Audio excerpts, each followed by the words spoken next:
ഇത്തവണത്തെ ഹജ്ജ് സേവനത്തിന് പോകുന്നവർക്കായി സൗദിയിലെ ICF RSC ഹജ്ജ് വോളണ്ടിയർ കോർ സംഘടിപ്പിച്ച പരിശീലന പരിപാടി സമാപിച്ചു. ഹജ്ജ് വേളയിൽ മക്ക, മീന, അറഫ തുടങ്ങിയ സ്ഥലങ്ങളിൽ സന്നദ്ധ പ്രവർത്തകരുടെ സേവനമുണ്ടാകും. ഹജ്ജ് സേവനത്തിനായി രജിസ്റ്റർ ചെയ്ത ICF RSC പ്രവർത്തകർക്കായി 2 ഘട്ടങ്ങളായാണ് പരിശീലനം നൽകിയത്. മാപ്പ് റീഡിംഗ്, പ്രാഥമിക ചികിത്സ, ക്രൈസിസ് മാനേജ്മെന്റ്, മൊബൈൽ ആപ്പ് തുടങ്ങിയവയിലായിരുന്നു പരിശീലനം. ഇന്ത്യയിൽ നിന്നുള്ള തീർത്ഥാടകർക്ക് സുഗമമായി കർമ്മങ്ങൾ പൂർത്തിയാക്കാൻ ആവശ്യമായ സഹായങ്ങൾ പ്രവർത്തകരുടെ ഭാഗത്തു നിന്നുണ്ടാകും. നിലവിൽ മക്കയിൽ സേവനം ചെയ്തുകൊണ്ടിരിക്കുന്ന ഹജ്ജ് വോളണ്ടിയർ കോർ പ്രവർത്തകർ മിന, അറഫ, മുസ്ദലിഫ തുടങ്ങിയ സ്ഥലങ്ങളിൽ സേവനം തുടരും. ജിദ്ദയുൾപ്പെടെ സൗദിയുടെ മറ്റു ഭാഗങ്ങളിൽ നിന്നുള്ളവർക്ക് മിനായിലേക്ക് സേവനത്തിനെത്താൻ സാധിക്കുമെന്നാണ് പ്രതീക്ഷ.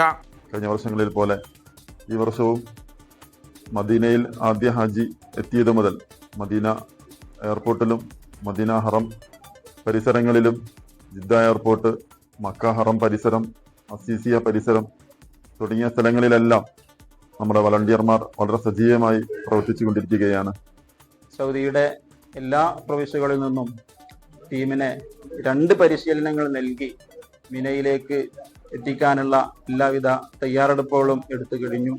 മിനയിൽ ക്യാമ്പ് സംവിധാനത്തോടുകൂടെ വിവിധ ഷിഫ്റ്റുകളിലായി എല്ലായിടത്തും എത്തുന്ന രൂപത്തിലുള്ള ഷെഡ്യൂളുകളും മറ്റും ക്രമീകരിച്ച് കഴിഞ്ഞിട്ടുണ്ട്. ഇതിനകം വഴിതെറ്റുന്ന തീർത്ഥാടകരെ തമ്പുകളിലെത്തിക്കുക, രോഗികൾക്ക് ചികിത്സ ഉറപ്പുവരുത്തുക തുടങ്ങിയ സേവനങ്ങൾക്കായി വീൽചെയറുകളും മെഡിക്കൽ വിഭാഗവുമെല്ലാം സജ്ജമാണ്.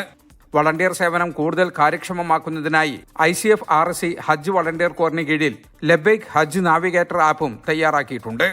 ജലീൽ കണമകലം, 24 ജിദ്ദ.